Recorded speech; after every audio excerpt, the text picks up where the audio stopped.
I don't know what I did to make everybody hate Trees. Everybody hate Trees. I don't know what I did to make everybody hate Trees. Everybody hate Trees. I don't know what I did to make everybody hate Trees. Everybody hate Trees. I don't know what I did to make everybody hate Trees. Those niggas hate Trees. I don't know what I did to make everybody hate me. Those niggas hate Trees. The slip of my tongue, trigger finger for fun. You know I got this trigger finger, man. They know how we do it on the hill. What's up? What's up? Is it coming to Kegel? He ain't waffles and bagels. What's up, Kegel? They need to worry about themselves. Nah, me, like, okay.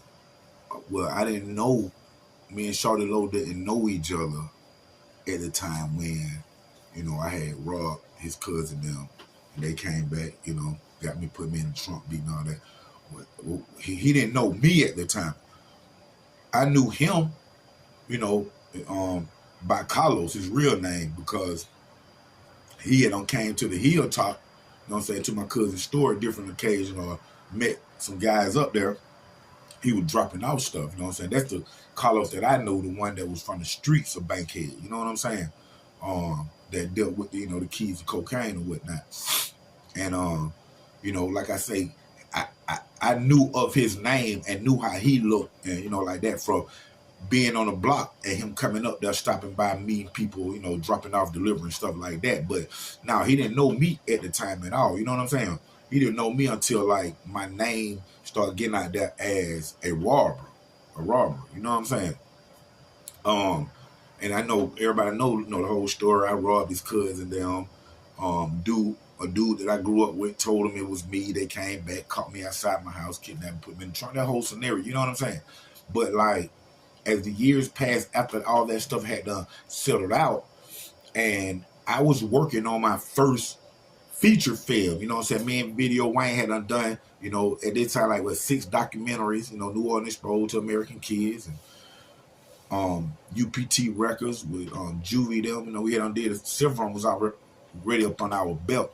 And it was my, like, first time branching off by myself, and had established a team with Freddie Mae Films, a few of my cousins, and we had done, we was doing our first comedy feature, you know what I'm saying? It was like a How High, a Friday, and a White Castle, all mixed in one, to give you first blunt of the day, you know what I'm saying? And it actually was created by a friend of mine down in Noonan, Georgia, C. Johnson. Big shots out to the whole C. Johnson, you know, crew down there, man. You know, the whole Noonan, you know, Fairmont, you know what I'm saying? I know where, you know, where you used to get down there, man. So C. Johnson actually created first blunt of the day, and had the basic synopsis for it. And one day, as me and Video Wayne was filming my movie American Nightmare that y'all finna see soon, a documentary about my life, we was on the set, and C. Johnson stayed on the same street as I did, or I stayed on the same street as C. Johnson did, because I moved down to Noonan, and we became friends. And he came down on the set, was telling me about this film, you know, about First Blunt of the Day. And I told him once we got finished filming, I was gonna come up to his house and we were gonna sit down and, you know, talk about it. Well, he ended up coming down to my house, and he sat down and ran the idea by me, man. It was great. So I sat down, me and one of my cousins, Chris Gaines. Y'all make sure y'all follow Chris Gaines on Instagram, Facebook, and TikTok. Me and my cousin Chris Gaines had sat down. It took us probably took us about 6 months to write the whole film up. You know what I'm saying? We talking about dialogue to everything. And we ended up writing, the script for First Blunt of the Day. And at this time now, I'm getting cameos. You know, I had got my we held auditions. Once we held the audition, people came from all over Georgia, really from the South. People came up from Florida, Alabama, different places, and we got our cast members. We had like 29 cast members, including the 3 main characters, me and 2 of my cousins. So it was like 30-something of us. We did our script reading, did all that stuff, and we actually went out on the set to do a walkthrough, pre-production walkthrough, you know, with our lines and acted out and stuff like that. And at this time, I had started reaching out to different people that was in my Rolodex, you know what I'm saying, friends and stuff, celebrity friends, to do little cameos in it, man. So, you know, we had reached out to Zay Tobin, was going to be in it. Tamika Scott, her and her husband, actually, they came out to the set and did their part. We had a couple of local comedians that was going to be in there. Shawty Low, we in DJ Jelly, Shawty Low, big shouts out to Jelly, Shawty Low. And what happened was I had a connect to Shawty Low. D Baines, one of my partners, man, D Baines, had to connect to Shawty Low, and he was down my house one day. He ended up saying, man, I can get in touch with Shawty Low for you to get him into the movie. So I'm like, man, that'll be great. So he ended up calling Shawty Low on the phone, man, while I was right there, man, and put me on the phone with him, man.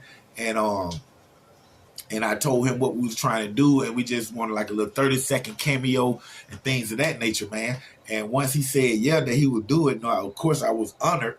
But then he had told me that he had seen that New Orleans Exposed that me and Video Wayne had done.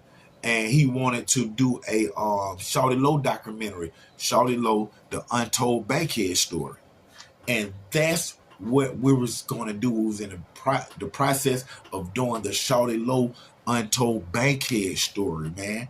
And that's when y'all see the picture right there. That's when we was at his house, me, the company assistant D Paris, my cousin Chris Gaines right there, and Video Wayne, all us right there together at Shawty Low house, man. And once we sat down, we went over everything with him, man. He ended up signing the contract to appear in the movie, man. And not only that, man, once we got a look at his house and see how his house was laid out, we actually asked him while we was in a meeting, could we use his swimming pool for the last scene? Because in the last scene, it was a swimming pool scene, man. And Shawty Low okayed that, man. So we was in the midst of filming First Blind of the Day, and it was the last scene of that film was gonna be at Shawty Low house doing the pool party and stuff, man.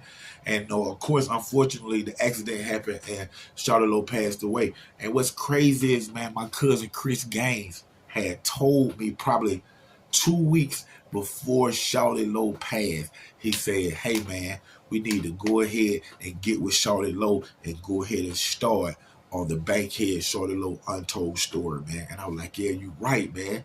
And I don't know what my cousin felt. I don't know what he felt at the time, man. But 13 days later, after he called me and told me we need to go ahead and get with Shawty Low to start on Shawty Low movie, 13 days later, Shawty Low died, man. And that, you know, that brought a hold on everything, man, from First Blind of the Day all the way to the Shawty Low Bankhead Untold Stories, man. We was in the midst of shooting Shawty Low's documentary before he died, man. That's real talk, man. I really hate that happened, man. Not only for the documentary purpose, man, but, you know, Shawty Low, man, we missing his music right now. You know, he got, you know, had those kids and things of that nature, man. So, you know, rest in peace, Shawty Low. Condolences go out to his whole entire family, man. And your mom Dukes, Shawty Low, Mama Low, you know, holler at me, man. We can get that. We still can get that that story done, man. You know, we can do it the right way and get it done the correct way, the way that he had visualized to us on what he wanted. You know what I'm saying? So, you know, get at us, me and Video Wayne, get at us, real talk on Mama Low. But thank y'all for tuning in to another great episode of Underground Source TV with your host, TV and film producer Don Treese Knox, OG Black Bart College Park. Stand up. I don't know what I did to make everybody hate Treese. Everybody hate Treese. I don't know what I did to make everybody hate Treese. Everybody hate Treese. I don't know what I did to make everybody hate Treese. Everybody hate Treese. I don't know what I did to make everybody hate Treese. No niggas hate Treese. I don't know what I did to make everybody hate me. No nigga hate Treese. The slip of my tongue, trigger finger for fun. You know I got the trigger finger, man. They know how we do it on the hill. What's up? What's up? Is it come as Kegel? He ain't waffles and bagels. What's up, Kegel?